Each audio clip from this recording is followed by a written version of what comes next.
Sekali lagi shalom, selamat pagi Bapak Ibu. Ya, senang bisa melayani pemberitaan firman Tuhan pada pagi hari ini. Nah Bapak Ibu, bulan Oktober adalah bulan yang istimewa bagi gereja di seluruh dunia, ya.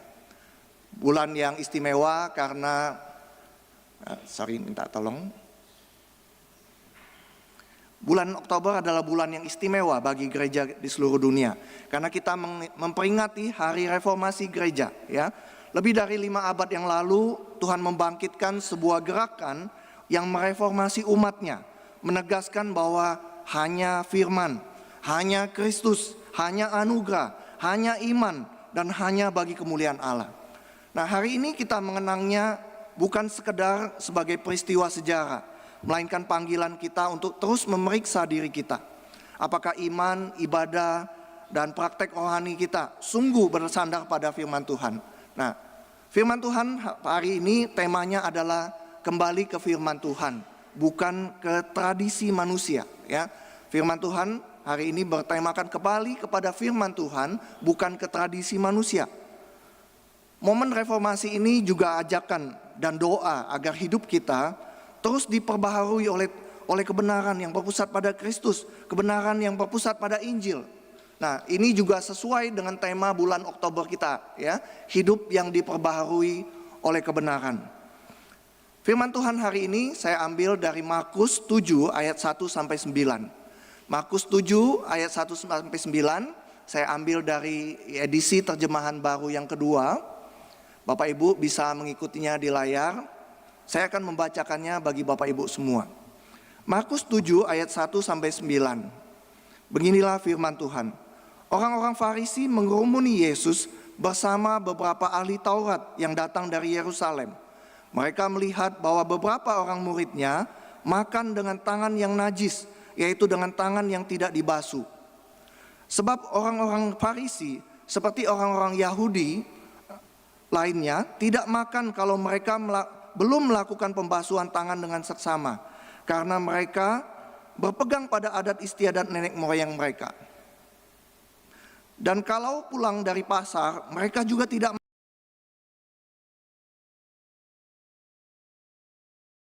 yang mereka pegang, upamanya hal mencuci cawan, kendi, dan pejana perunggu, serta tempat pembaringan. Karena itu, orang-orang Farisi dan ahli-ahli Taurat itu bertanya kepadanya, mengapa murid-muridmu tidak hidup menurut adat istiadat nenek moyang kita, tetapi makan dengan tangan najis? Jawabnya kepada mereka, tepatlah nubuat Yesaya tentang kamu, hai orang-orang munafik. Seperti ada tertulis, bangsa ini memuliakan aku dengan bibirnya, padahal hatinya jauh dari aku. Percuma mereka beribadah kepadaku, sedang ajaran kamu abaikan, dan adat istiadat manusia kamu pegang. Lalu Yesus berkata kepada mereka, sungguh pandai kamu mengesampingkan perintah Allah, supaya kamu dapat memelihara adat istiadatmu sendiri. Sedemikian jauh pembacaan firman Tuhan pada pagi hari ini. Nah Bapak Ibu, satu kali seorang ibu hendak mengajari putrinya memasak, Bapak Ibu, ya. Ia menunjukkan secara langsung bagaimana menggoreng ikan, Bapak Ibu. Mulai dari mempersiapkan ikannya sampai menyajikannya. Nah, si anak itu memperhatikan dengan antusias setiap cara yang ditunjukkan oleh ibunya. Sang ibu lalu mengambil ikan yang sudah dibersihkan, lalu memotong dan membuang bagian kepala serta ekornya. Kemudian membumbuinya dan menggorengnya. Nah, Bapak Ibu melihat hal itu, sang anak itu terheran-heran. Lalu bertanya kepada mamanya, "Ma, kenapa Mama lakukan ini?" "Lakukan apa?" kata mamanya. "Itu, kenapa bagian kepala dan ekornya dibuang? Bukankah sayang sekali kalau itu dibuang begitu saja?" Dia bertanya begitu, ya. Nah, Bapak Ibu, pertanyaan itu membuat sang ibu kaget, bahkan agak gelagapan gitu, agak kelabakan gitu, ya. Karena ia tidak menyangka bakal ditanya demikian ketika mengajari anaknya menggoreng itu. Lalu setelah berpikir sebentar dia menjawab begini, "Ya, Mama lakukan itu karena memang diajarkan nenek seperti itu. Mama hanya mengikuti saja apa yang nenek ajarkan," gitu, ya. Jadi dia ngajarin anaknya itu karena neneknya atau ibunya dari mamanya itu ngajarin seperti itu. Nah, namun jawaban itu belum memuaskan si anak, Bapak Ibu ya. Masih penasaran, ia pun menelpon neneknya. Dia bertanya hal yang sama. Nek, kenapa nenek mengajari mama menggoreng ikan dengan cara seperti itu? Seperti apa? Dia bilang gitu. Ya itu, bagian kepala dan ekornya dipotong lalu dibuang, nggak ikut digoreng. Neneknya juga kaget, Bapak Ibu ya, dengar pertanyaan cucunya. Ia jawab begini, ya itu karena Mbah Buyut ngajarin nenek begitu gitu ya. Dia bilang Mbah Buyut mengajari nenek begitu. Lalu si anak tuh makin penasaran, Bapak Ibu ya. Dia makin penasaran. Nah, kebetulan Mbah Buyutnya itu masih hidup. Ya naik sepeda pergi menuju rumah Mbah Buyutnya. Sesampainya di sana ia langsung bertanya, Mbah Buyut, kenapa kalau kita menggoreng ikan itu seperti mama dan nenek ajarkan, ikannya tuh harus dipotong dan dibuang bagian kepala serta ekornya? Bukankah itu pemborosan? Bapak Ibu tahu apa reaksi Mbah Buyutnya ketika ditanya demikian? Mbah Buyutnya itu tertawa terbahak-bahak, Bapak Ibu ya. Tertawa terbahak-bahak gitu. Lalu si anak itu jadi bingung. Bapak, dia lihat Mbah Buyutnya ketawa. Loh, kenapa Mbah Buyut malah tertawa katanya? Lalu Mbah Buyutnya menjawab gini, Bapak Ibu. Mbah Buyut melakukan itu karena ada alasannya, Bapak Ibu ya. Waktu itu sekitar tahun 1950, Mbah Buyut cuma punya panci yang kecil, kualinya kecil, ikannya nggak muat. Kalau ikannya utuh digoreng seperti itu, panci atau kualinya nggak muat. Jadi mau nggak mau, Mbah Buyut harus potong bagian kepala dan ekornya supaya bisa digoreng. Itu saja alasannya. Nah, Bapak Ibu, ternyata sesederhana itu alasannya ya. Kenapa kepala dan ekor itu, ikan itu dibuang, dipotong dan dibuang? Karena nggak muat di panci atau di kuali yang kecil itu. Nah, berbeda bukan dengan sekarang ya. Mungkin neneknya atau ibu dari anak tersebut sudah punya panci yang lebih besar, punya kuali yang lebih besar. Dan si ibu dan nenek sebelumnya itu nggak pernah pertanyakan alasannya ya. Mereka hanya sekedar mengikuti apa yang diajarkan tanpa tahu maksud dibaliknya, Bapak Ibu. Bapak Ibu, mungkin kita bisa tersenyum atau bahkan tertawa mendengar kisah ini gitu ya. Tetapi jujur saya sendiri merasa tergelitik dan ditegur ketika merenungkannya gitu. Bukankah hal yang sama seringkali terjadi dalam hidup kita, Bapak Ibu ya? Kita seringkali begitu saja mengikuti atau melakukan tradisi-tradisi yang diajarkan atau diwariskan kepada kita tanpa benar-benar tahu esensi atau alasan mengapa kita melakukannya. Dan ini bukan hanya soal hal-hal kecil dalam kehidupan kita sehari-hari. Pola ini kita bisa lihat dalam budaya, dalam pemerintahan, bahkan dalam kehidupan beragama, Bapak Ibu. Kita sering mengulang sesuatu hanya karena memang sudah biasa begitu, Bapak Ibu ya, tanda kutip, memang sudah biasa begitu. Padahal kita sendiri tidak tahu alasan atau tujuan dibaliknya. Nah, Bapak Ibu, berbicara mengenai tradisi yang dilakukan dalam praktek agama, yang dilakukan tanpa benar-benar mengerti maksudnya, saya jadi teringat kepada kisah Martin Luther yang sangat erat kaitannya dengan hari reformasi yang kita rayakan bulan ini. Bapak Ibu, dikisahkan Martin Luther muda itu hidup dengan hati yang selalu gentar dan takut. Ia begitu rindu untuk berkenan kepada Tuhan. Tetapi hidupnya selalu dihantui oleh bayangan, neraka dan penghakiman. Jadi dia selalu hidup dalam ketakutan. Ketakutan akan neraka dan penghakiman. Satu kali, Bapak Ibu, di dalam perjalanan ia hampir tersambar petir ketika dia berjalan di tengah-tengah padang rumput ya. Ada badai datang dan petir sambar menyambar gitu. Dan dia bingung, gak ada tempat berteduh dan dia merasa nyawanya terancam. Dia bisa tersambar oleh petir, Bapak Ibu. Dalam kepanikan dia tengkurap gitu ya. Dia berseru minta tolong kepada Tuhan dan dia bernazar, Bapak Ibu. Dia bernazar dia akan memberikan seluruh hidupnya kepada Tuhan bila dia diselamatkan.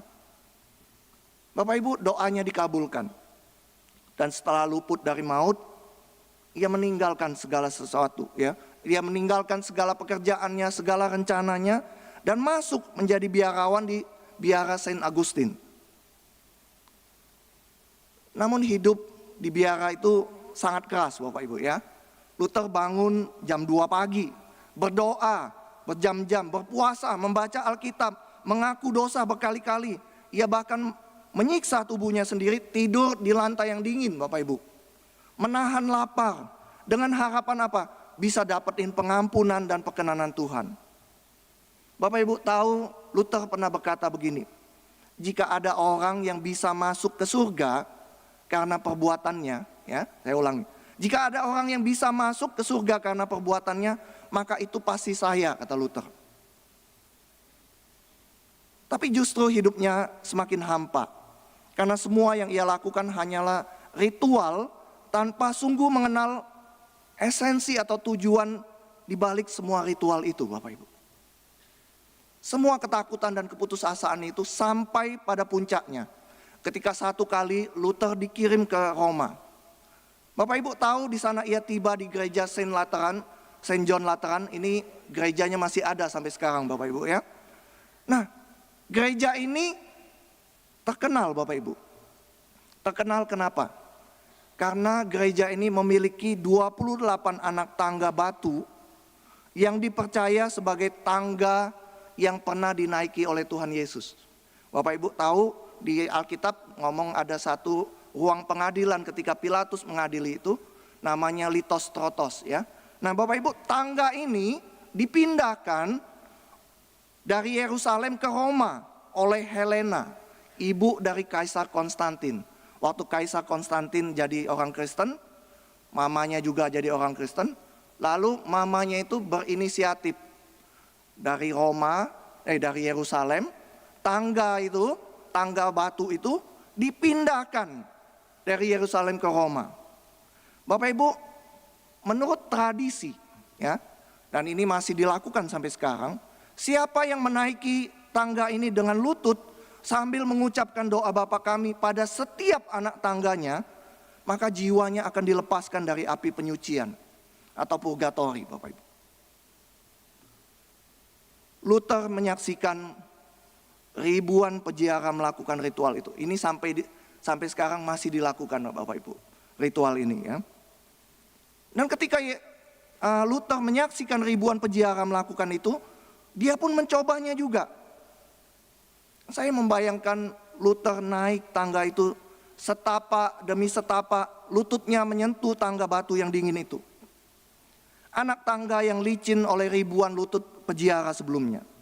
Tangannya menopang tubuh, mulutnya menggumam doa Bapa kami dengan harapan setiap anak tangga membawanya sedikit lebih dekat ke surga. Tapi Bapak Ibu, di tangga itu hatinya tiba-tiba diingatkan. Apakah benar dengan semua tradisi ini dilakukan, maka aku diselamatkan? Atau ini semua hanya sia-sia Bapak Ibu? Dan disitulah seakan-akan Tuhan bergema, suara Tuhan bergema dalam hatinya, mengingatkan akan Roma 1 ayat 17. Orang benar akan hidup oleh iman. Dari tangga itu di Roma itulah Tuhan menuntun Luther kembali kepada firman. Dari titik itulah api reformasi mulai menyala. Gerakan yang mengembalikan gereja kepada kebenaran firman Tuhan. Hanya firman, hanya Kristus, hanya anugerah, hanya iman, dan hanya bagi kemuliaan Allah. Bapak Ibu, hal-hal seperti ini sebenarnya menjadi cerminan bagi kita ya. Cerminan bagi kita karena apa? Karena manusia memang cenderung lebih suka berpegang pada tradisi dan kebiasaannya ya. Manusia lebih cenderung lebih suka berpegang pada tradisi dan kebiasaannya daripada kembali kepada firman Tuhan. Menariknya Bapak Ibu, para ahli otak juga menemukan hal yang serupa Bapak Ibu ya. Menurut penelitian bahwa kita memang manusia, otak manusia itu memang cenderung menyukai hal-hal yang berulang dan sudah terbiasa. Otak kita itu diciptakan Tuhan untuk bekerja hemat energi Bapak Ibu ya, hemat energi. Kalau sesuatu dilakukan berulang kali, otak akan membentuk jalur khusus sehingga kita bisa melakukannya secara otomatis tanpa perlu berpikir lagi. Mungkin Bapak Ibu pernah mengalaminya. Kita nyetir motor, nyetir mobil, tahu-tahu sudah sampai di rumah gitu ya. Tadi lewat mana ya? Nggak ingat gitu ya. Atau kita mungkin sikat gigi sambil melamun, tahu-tahu sudah selesai gitu Bapak. Atau mungkin yang ini Bapak Ibu, kita mungkin sebelum makan berdoa. Tapi kemudian setelah doa, tadi sudah doa belum ya? Gitu ya. Bukankah sering begitu Bapak Ibu ya? Nah, itu semua terjadi karena otak kita itu merekam semua kebiasaan dan menjadikannya pola otomatis. Nah, Bapak Ibu, tradisi dalam kehidupan rohani itu mirip dengan cara kerja otak itu ya. Tradisi memberi kita rasa aman, terasa wajar, tinggal jalani saja. Tetapi bahayanya ini Bapak Ibu. Bahayanya ketika kebiasaan itu, tradisi itu diulang tanpa sadar, tradisi itu bisa kita jalani tanpa hati. Sekedar otomatis Bapak Ibu. Sekedar otomatis saja. Dan inilah masalah yang Yesus soroti Bapak Ibu. Ketika sesuatu dijalani hanya otomatis tanpa hati, ibadah yang semula dimaksudkan baik berubah menjadi rutinitas kosong. Itu sebabnya Tuhan Yesus menegur orang Farisi dalam Markus 7 ayat 6 ini. Tepat nubuatnya Yesaya tentang kamu, hai orang-orang munafik. Seperti ada tertulis, bangsa ini memuliakan aku dengan bibirnya, padahal hatinya jauh dari aku. Bapak Ibu, seringkali kita salah paham soal tradisi. Ada yang berpikir kalau semua tradisi itu pasti salah gitu ya. Sehingga kita jadi anti tradisi gitu. Ada pula yang menganggap bahwa ibadah lahiriah itu enggak penting sama sekali gitu. Padahal tidak demikian. Tradisi, liturgi itu bisa punya tempat yang baik. Asalkan dijalankan dengan hati yang benar. Masalah muncul ketika tradisi itu dijalani otomatis. Tanpa pengertian. Bahkan Bapak Ibu sampai menggantikan firman Tuhan itu sendiri. Tradisi yang diulang sampai seakan-akan tradisi itu menggantikan firman Tuhan itu sendiri. Nah Bapak Ibu, karena itu supaya kita tidak jatuh dalam salah pahaman yang sama, saya mau mengajak Bapak Ibu melihat apa yang Tuhan Yesus ajarkan dari Markus 7 ini. Nah, saya mau mengajak Bapak Ibu melihatnya dari 3 bagian ya. 3 bagian itu adalah firman, tradisi, tafsiran dan tradisi ya. Firman, tafsiran, dan tradisi. Nah Bapak Ibu, yang pertama, firman. Apa itu firman? Firman atau perintah Tuhan adalah firman yang tertulis, yang jelas diberikan kepada umatnya. Dalam perjanjian lama itu dikenal sebagai Taurat misalnya ya. Hukum Taurat yang disampaikan melalui Musa. Taurat bukan sekedar kumpulan aturan yang kaku, melainkan jalan hidup yang menuntun umat Israel itu, bangsa Yahudi, untuk hidup kudus, berbeda dengan bangsa lain. Nah lalu Yesus merangkum inti dari Taurat itu dalam Markus 12 ayat 30 sampai 31. Inti dari firman Tuhan itu adalah apa? Kasihilah Tuhan Allahmu dengan segenap hatimu, dengan segenap jiwamu, dengan segenap akal budimu, dan dengan segenap kekuatanmu. Dan kasihilah sesamamu manusia seperti dirimu sendiri. Bapak Ibu, sejak awal perintah Tuhan itu maksudnya bukan untuk menambah aturan demi aturan, tetapi mengarahkan hidup kita untuk masuk dalam hubungan kasih dengan Allah dan sesama. Dan ini penting Bapak Ibu. Perintah Tuhan itu diberikan dalam hubungan kasih. Ya. Perintah Tuhan itu diberikan Tuhan kepada manusia dalam kerangka kasih Bapak Ibu. Dan ini penting sekali karena perintah Tuhan adalah pondasi yang tidak boleh digantikan oleh penafsiran atau tradisi apapun. Bapak Ibu, masalah mulai muncul ketika manusia mencoba menafsirkan perintah itu dengan cara mereka sendiri. Penafsiran memang bisa menjadi jembatan penghubung yang penolong, tapi bisa juga menjadi jebakan. Nah, apa itu penafsiran Bapak Ibu ya? Penafsiran itu adalah usaha manusia menjelaskan bagaimana sebuah perintah itu dijalankan dalam kehidupan sehari-hari ya. Saya ulangi Bapak Ibu ya. Tafsiran itu adalah usaha manusia menjelaskan bagaimana sebuah perintah itu dijalankan dalam kehidupan sehari-hari. Contohnya Bapak Ibu, ya, Tuhan memerintahkan ingatlah dan kuduskanlah hari Sabat. Ya, ingatlah dan kuduskanlah hari Sabat. Nah, perintah Tuhannya jelas Bapak Ibu ya, ingatlah dan kuduskan hari Sabat. Tapi ahli Taurat dan orang-orang Farisi kemudian menafsirkannya itu sebagai larangan bekerja, jangan bekerja. Ya, perintahnya ingat dan kuduskanlah hari Sabat. Lalu ahli Taurat dan orang-orang Farisi menafsirkannya jangan bekerja. Lalu mereka membuat daftar 39 jenis pekerjaan yang dilarang dilakukan pada hari Sabat. Awalnya niatnya baik, ya, supaya orang mengingat dan menguduskan hari Sabat, supaya umat tidak melanggar Sabat. Tapi di sini masalahnya Bapak Ibu, penafsiran manusia itu bisa terlalu sempit atau terlalu luas, bisa berlebihan atau justru kurang, dan lama-lama terasa lebih penting daripada firman Tuhan itu. Jadi perintah ingat dan kuduskan hari Sabat itu ditafsirkan jangan bekerja. Ini 39 jenis pekerjaan. Nah, contoh lain Bapak Ibu, dalam perikop yang tadi ya, yang kita baca tadi, firman Tuhan sebenarnya jelas. Kuduslah kamu karena aku kudus, ya. Kuduslah kamu karena aku kudus. Tetapi ahli Taurat dan orang-orang Farisi menafsirkan itu sebagai menjaga kebersihan. Lalu mereka ya mencuci kendi, mencuci tangan, mencuci cawan, mencuci bejana. Padahal Bapak Ibu, mencuci tangan, mencuci cawan, mencuci kendi dan bejana tersebut bukan perintah langsung. Bapak Ibu perhatikan ya, bukan perintah langsung, melainkan tafsiran dari ahli Taurat dan orang-orang Farisi. Sesuatu yang awalnya dimaksudkan untuk menolong bisa naik derajatnya, ya. Dari sekedar dari firman Tuhan menjadi sekedar penjelasan yang menjadi seolah-olah perintah Tuhan yang mutlak. Bapak Ibu perhatikan ya. Jadi firman Tuhan, tafsiran, ya, tafsirannya. Nah, Bapak Ibu, kemudian ketika tafsiran itu diulang, diajarkan, ya, diwariskan, dijalankan, dan seperti kisah tadi, seringkali kita ngajarin tanpa kasih tahu alasannya.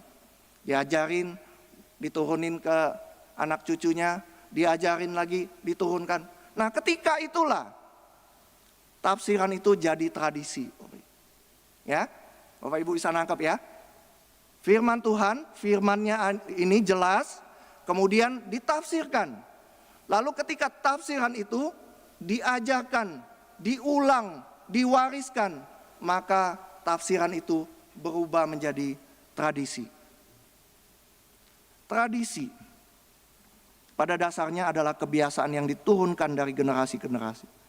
Tradisi bisa lahir dari maksud yang baik, tetapi kalau tidak hati-hati, lama-lama tradisi itu bisa seolah-olah sama pentingnya, bahkan lebih penting dari firman Tuhan. Itu sebabnya Bapak Ibu, Yesus menegur ahli Taurat dan orang-orang Farisi tersebut. Perintah Allah yang jelas tadi, kamu abaikan untuk berpegang pada tafsiranmu, berpegang pada tafsiran yang kemudian menjadi tradisi, yang menjadi adat istiadat. Sungguh pandai kamu mengesampingkan perintah Allah, supaya kamu dapat memelihara adat istiadatmu sendiri. Bapak Ibu, persoalannya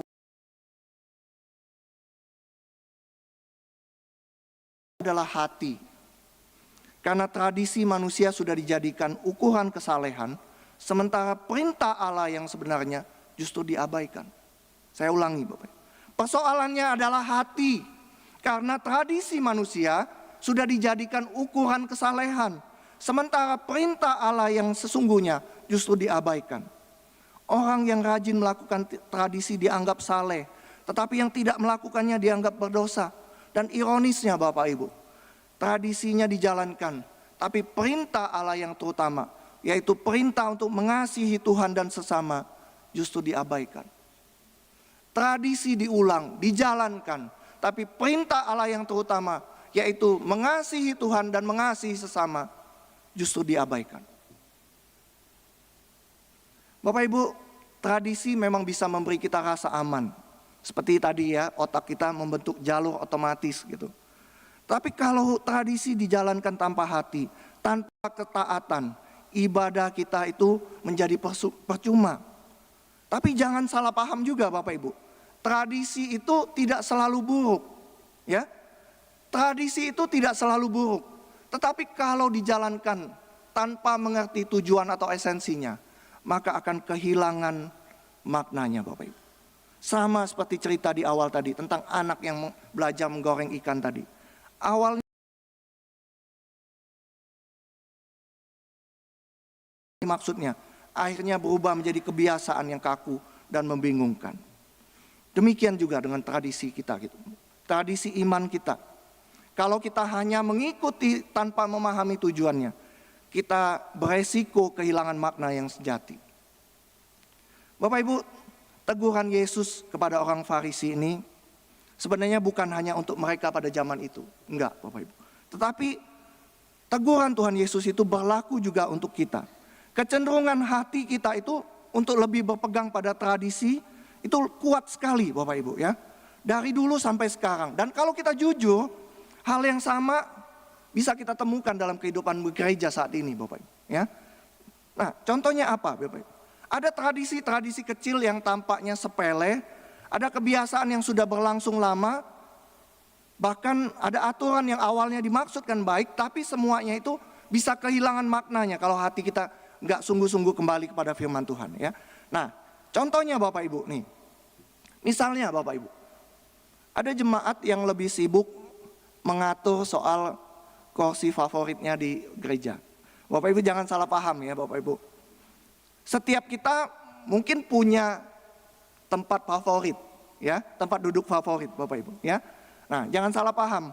Bukannya salah kalau kita duduk di kursi atau posisi itu Bapak Ibu. Tetapi saya pernah mendengar Bapak Ibu, di gereja lain ada jemaat yang marah karena kursinya ditempati orang lain. Ya. Ada jemaat yang marah karena kursinya ditempati orang lain. Mungkin kita berpikir masa sih, tapi ini benar-benar terjadi Bapak Ibu. Benar-benar terjadi. Padahal yang penting bukan soal kursi favorit, tetapi kerinduan hati kita untuk turut mendengarkan firman Tuhan. Itu yang penting daripada sekedar kursi favorit. Selain kursi favorit, apalagi Bapak Ibu?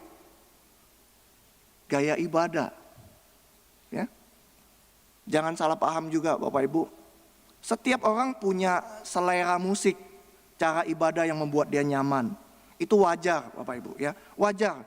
Dan saya juga tidak sedang berkata kalau kita boleh sembarang memilih lagu, sembarang memilih gaya ibadah. Enggak juga gitu ya. Nah, tetapi saya pernah mendengar juga ada jemaat yang berkata begini, dia enggak mau lagi ikut kebaktian di gereja itu misalnya. Karena lagunya dianggap tidak sesuai seleranya. Terlalu rame, atau misalnya terlalu kaku, terlalu hening. Bapak Ibu, yang penting bukan soal gayanya, melainkan hati yang sungguh-sungguh mau menyembah Tuhan. Itu yang lebih penting Bapak Ibu, daripada sekedar meributkan tradisi gaya ibadah. Selain kursi, gaya ibadah, apalagi Bapak Ibu? Nah, ada juga yang lebih serius, yaitu soal aturan-aturan ya. Nah, jangan salah paham Bapak Ibu lagi ya. Aturan dalam gereja itu penting, bahkan menolong jemaat untuk bertumbuh. Misalnya, saya ambil contoh langsung Bapak Ibu. Di gereja kita sekarang ada aturan seorang yang mau melayani harus ikut MSK terlebih dahulu. Ya. Nah, saya ambil contoh langsung Bapak Ibu. Tujuannya baik, supaya yang melayani sungguh bertumbuh dalam firman dan mengerti alasan serta panggilannya dalam pelayanan. Hal ini juga sesuai Bapak Ibu ya dengan filosofi pelayanan kita. Pertumbuhan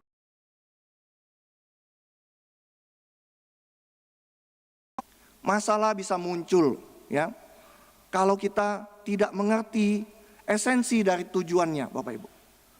Di satu sisi kita bisa memperlakukan aturan ini sebagai syarat mutlak yang kaku. Ya. Kita menjadikan aturan ini menjadi ukuran kesalehan seseorang. Akibatnya Bapak Ibu, orang-orang yang rindu melayani tetapi belum ikut kelas ini dianggap nggak layak, tanpa mempertimbangkan keberatan atau kesulitan mereka. Sikap seperti ini membuat aturan itu lebih penting daripada kasih. Dan kita bisa jatuh kepada bahaya legalisme. Seakan-akan manusia lebih tinggi, peraturan manusia itu lebih tinggi daripada firman Tuhan. Padahal Tuhan Yesus menegur orang Farisi, perintah Allah kamu abaikan untuk berpegang pada adat istiadat manusia. Ukuran kesalehan bukan sekedar kepatuhan lahiriah, Bapak, tetapi hati yang sungguh-sungguh taat kepada Tuhan. Ini satu sisi. Di sisi yang lain, Bapak Ibu, kita bisa bereaksi sebaliknya. Kita menganggap aturan ini sekedar pembatasan, ya, sesuatu yang menghalangi untuk melayani. Kita menolak, melawan, mengabaikan sama sekali. Bagi kita mungkin kita pikir, yang penting kan sikap hati. Saya mau melayani kok dipersulit. Tetapi Bapak Ibu, sikap ini juga enggak baik. Ini menunjukkan ketidakmauan kita untuk tunduk pada otoritas rohani yang Tuhan sudah tetapkan dalam gereja. Padahal Bapak Ibu, aturan itu dibuat bukan untuk mempersulit, melainkan untuk menolong jemaat bertumbuh. Firman Tuhan katakan dalam Ibrani 13 ayat 17a ini, taatilah pemimpin-pemimpinmu, tunduklah kepada mereka, sebab mereka berjaga-jaga atas jiwamu, sebagai orang-orang yang harus bertanggung jawab atasnya. Jadi Bapak Ibu, ketika seseorang menolak aturan yang ditetapkan oleh otoritas rohani, selama itu selaras dengan firman Tuhan. Saya ulangi Bapak Ibu ya. Jika seseorang menolak aturan yang ditetapkan oleh otoritas rohani, selama itu selaras dengan firman Tuhan, sebenarnya Bapak Ibu, ia sedang menolak cara Tuhan, cara yang Tuhan pakai untuk menumbuhkan, mengarahkan, dan menyucikan hidupnya.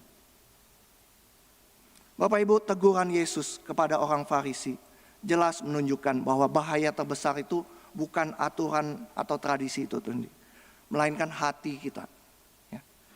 Karena itu Bapak Ibu, setelah kita merenungkan firman ini, ya, setelah kita mendengar semua pemaparan ini, bagaimana caranya supaya kita tidak jatuh kepada kesalahan yang sama? Kita mementingkan tradisi daripada firman Tuhan.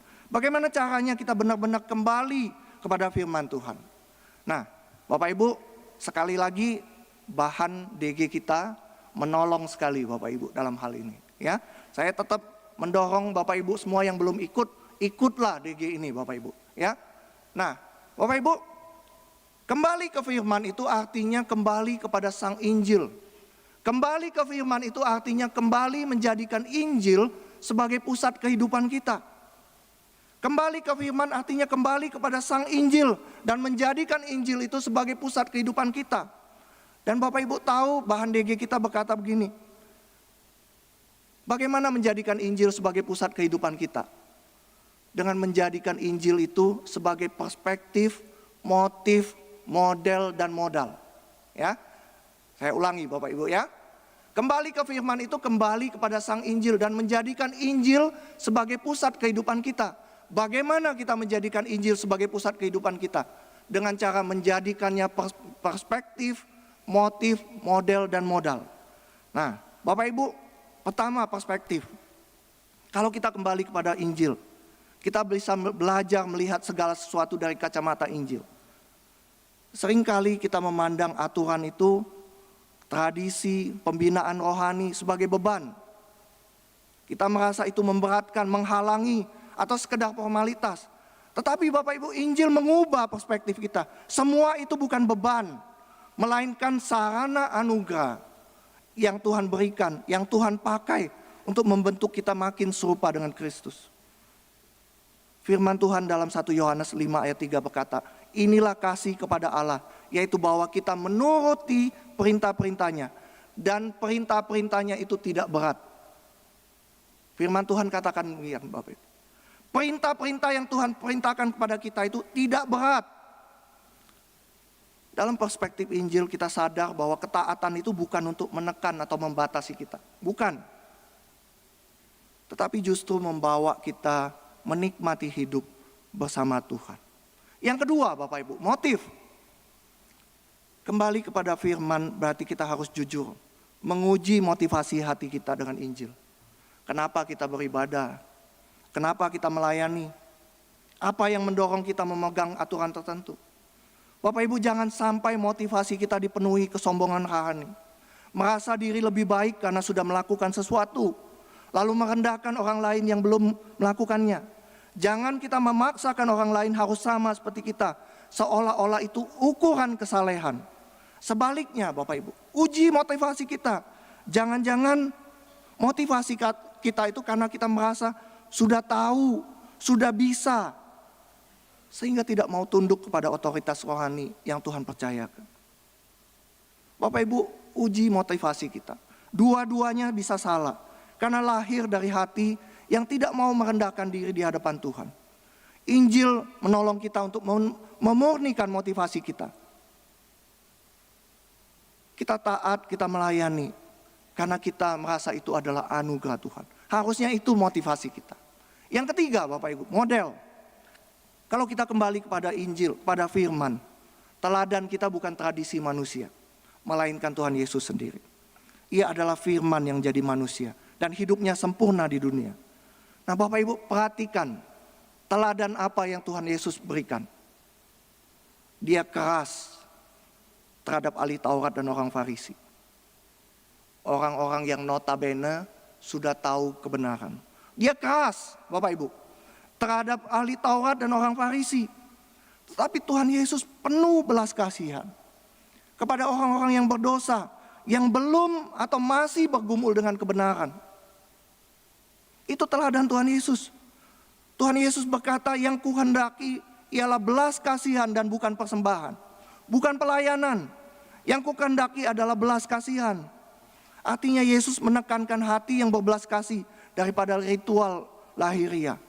Yesus juga menggambarkan dirinya seperti seorang gembala yang meninggalkan 99 domba demi mencari satu yang terhilang. Itu yang diteladankan Tuhan Yesus Bapak Ibu. Ini model hidup yang Tuhan Yesus tunjukkan. Kasih yang rela berkorban, kasih yang mencari yang tersesat, kasih yang memulihkan. Itu ukuran kesalehan kita, bukan sekedar rajin menjalankan tradisi atau aturan tertentu, tapi meneladani hati Yesus Bapak. Yang keempat, yang terakhir, kita mungkin bertanya, bagaimana mungkin kita sanggup melakukan ini? Apa yang menjadi modal atau kekuatan kita? Bagaimana kita bisa terus hidup dengan perspektif yang benar, dengan motivasi yang murni, dengan teladan Yesus sebagai ukuran hidup kita? Jawabannya jelas Bapak Ibu. Injil. Injil adalah kekuatan Allah. Kekuatan yang menyelamatkan, kekuatan yang mengubahkan hidup kita. Injil bukan hanya kabar baik yang mengubah status kita dari orang berdosa menjadi orang benar. Tetapi Injil adalah kuasa Allah yang terus menerus memperbaharui hidup kita setiap hari. Injil mengubah hati kita, bukan sekedar perilaku luarnya. Injil menyingkapkan kasih Bapa, dan kasih itu mendorong ketaatan kita. Injil meneguhkan identitas kita di dalam Kristus. Injil memampukan kita melalui pertolongan Roh Kudus untuk menaati perintah firman Tuhan. Bapak Ibu, kembali ke firman. Bukan sekedar meninggalkan tradisi manusia, tetapi menjadikan Injil sebagai pusat hidup kita. Injil mengubah perspektif kita, supaya kita melihat aturan dan ketaatan itu bukan sebagai beban, melainkan sebagai sarana anugerah. Injil memurnikan motivasi kita, supaya kita melayani bukan untuk memegahkan diri, melainkan untuk memuliakan Tuhan. Injil memberikan model yang sempurna di dalam Yesus Kristus, teladan kasih dan kebenaran yang harus kita hidup. Injil menjadi modal, kekuatan dari Allah sendiri, yang memampukan kita hidup dalam ketaatan dan kasih. Karena itu Bapak Ibu, mari kita jujur bertanya kepada diri kita masing-masing. Apakah kita memegang tradisi manusia? Atau kita sungguh kembali kepada firman? Jangan biarkan semuanya itu percuma, hanya karena kita sekedar mengikuti kebiasaan. Mari kita hidup dengan Injil sebagai pusat hidup kita. Sehingga segala sesuatu, pikiran, perkataan, perbuatan kita selalu kembali kepada Kristus, kembali kepada firman, kembali kepada Injil. Tuhan memberkati kita semua. Mari kita masuk dalam doa.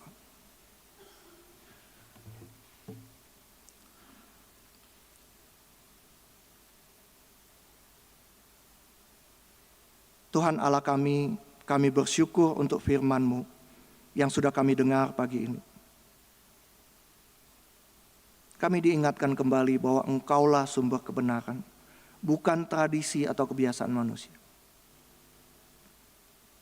Ampuni kami kalau selama ini hati kami lebih terpaku pada aturan lahiriah atau rutinitas, tetapi jauh dari ketaatan yang sejati kepadamu.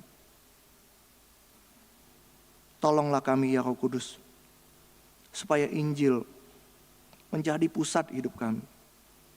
Ubahlah cara pandang kami, murnikan motivasi kami, tuntun kami meneladani Engkau, dan kuatkan kami dengan kuasa Injil-Mu. Sebentar kami masuk dalam perjamuan kudus, sucikan hati kami. Biarlah melalui roti dan cawan ini kami diingatkan kembali untuk kembali kepada kasih Kristus yang rela mati bagi kami dan diteguhkan untuk hidup setia hanya bagi-Mu.